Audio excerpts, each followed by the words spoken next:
kansalaiset, täällä Suomessa on uusi uhkaava järkyttävä päihde, joka on vanha päihde, jota on nyt Suomesta hävittää jo aikaa, joka on lakikin meinattu. Se ei ole viina, se ei ole tupakka, eikä se ole kannabis eikä heroiini, vaan tämä päihde on tuettu niin uhkaavaksi Suomen kansalaisille, että sitä enää laivoiltakin saa.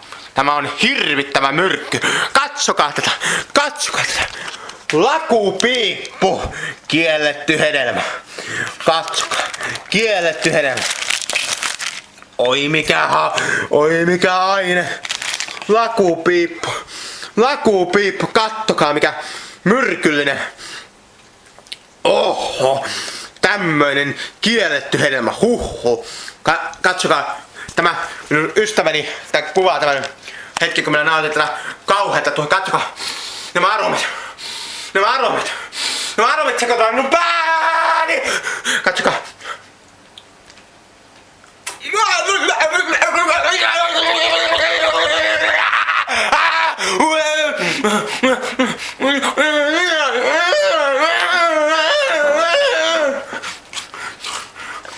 Ei ole kauhea. Lakupojat potkii.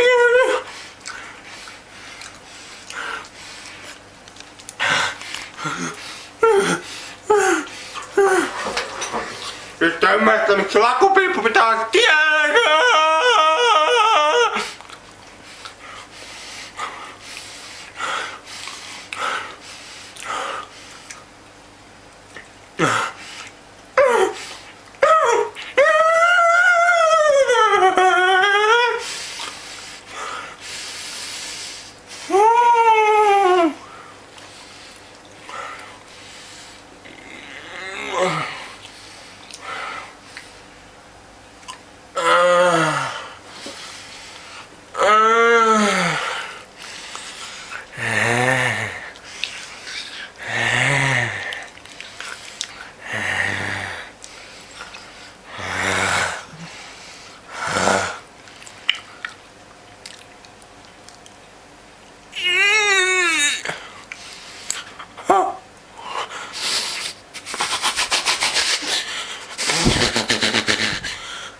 Se oli pojat piippu. Näkemisiin. Moi moi.